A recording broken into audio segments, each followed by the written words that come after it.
It looks like Minecraft's latest update is complete. Welcome back, everyone. My name is Echo, and the beta and preview version 1.21.90.27 should be the last beta and preview for the version 1.21.90. This update will be releasing at some point in June, and it will be titled the Summer Drop.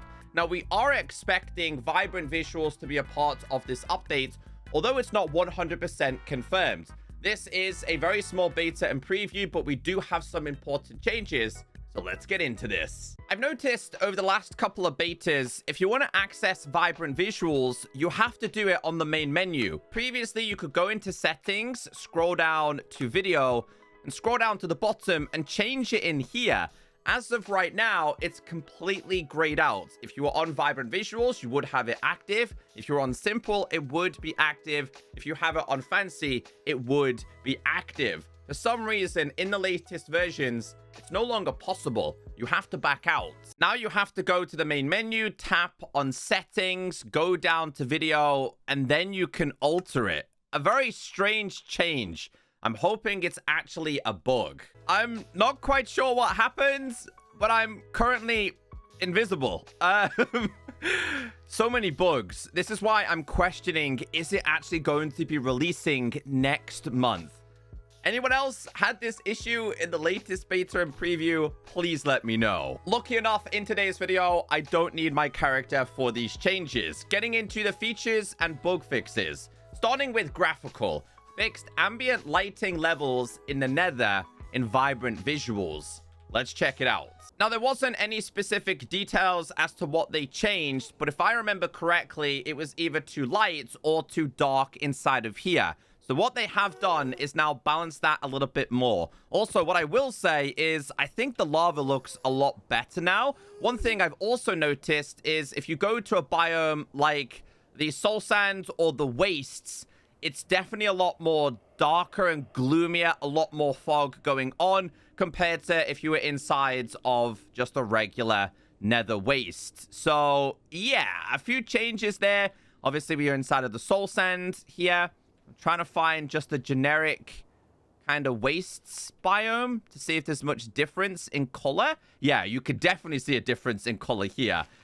I would say this one's a lot more balanced, and I actually kind of like it now. I also think the lava, again, looks so much better. So, yeah, that's the change inside of the nether. The next change with vibrant visuals. Fixed fog settings in warm and humid biomes in vibrant visuals. Once again, not quite sure on the actual change. It does feel like there is a slight change in the sky when we do enter a biome like a savanna.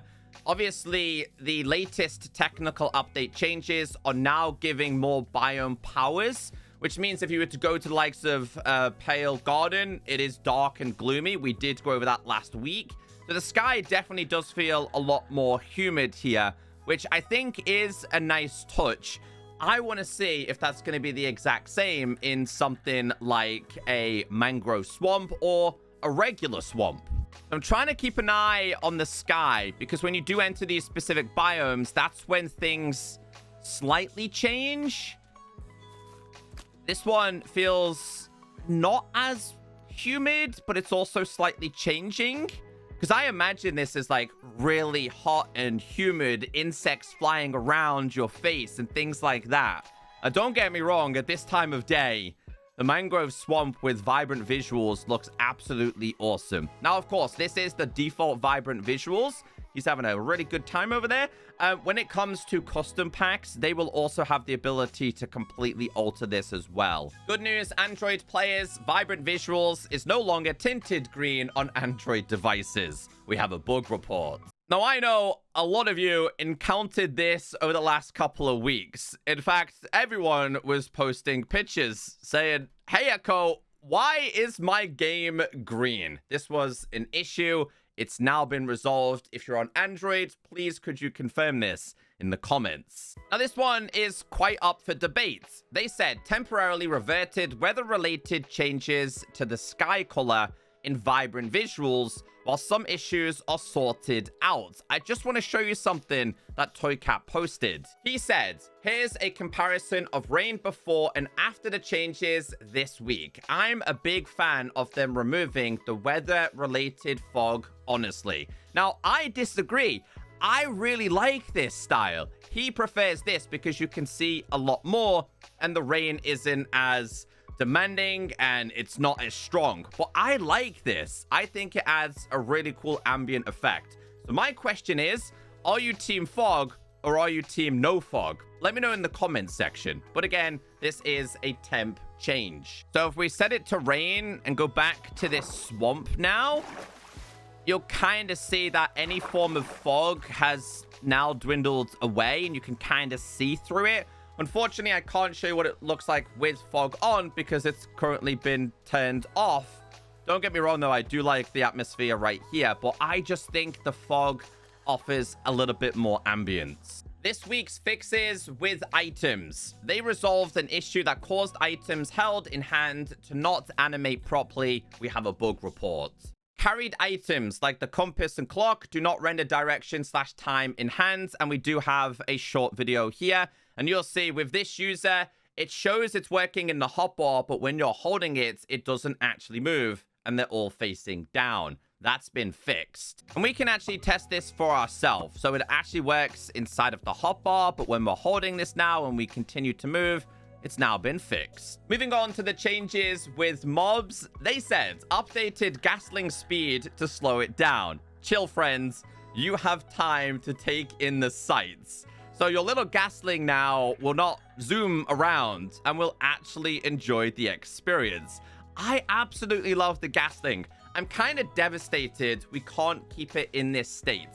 Honestly, it's the coolest thing ever. But yes, they've slowed it down. It can enjoy the experience of something like vibrant visuals. The Happy Ghast's player detection area has been reverted to a single box. It now extends 2 blocks above its top, 1 block below, and 1 block to each side. The Happy Ghast no longer jitters when a player is detected at the edge of its detection area. So basically, a couple more changes with the Happy Ghast. Yet again, they're no longer going to keep spinning as well. Although a lot of you guys in the comments last week said you enjoyed it. Another change here, by the way, fix the leash attached positions for the following mobs.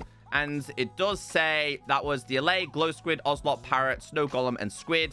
We have a bug report. Shout out to Late Lag, who actually reported all of these. You can see the attachment here, not looking so great. It was the exact same for the likes of your Ocelots, Snow Golem, Squids, etc. In fact, look how bad the Squid one was. So now when you attach the leads with these mobs, it will be better. The correct leash physics simulating for ropes is now used when a mule is leashed to a Happy Ghast. We have a bug report. Mule doesn't adjust facing direction when leashed to a Happy Ghast. It looks very discombobulated. It's now been resolved. Okay, so let's try this. Leash, summon, attach. Go, my friend, go. Go high. Go. There we go. There we go. So it now fixes the correct direction. And what else have we got going on here? Entities can now be leashed to glow squids, just like regular squids. Technical updates. Let's read that change log. This is literally all the technical updates. The majority of them were added in the previous versions. I really hope I've done a good job in keeping you all updated with all of the betas and previews. I've also noticed that my characters now come back and I'm no longer invisible. How bizarre. If you made it this far in today's video, leave a comment down below and just say, hey Echo, what is that farmer villager doing? Have a wonderful day, and I will see you very soon for the full release.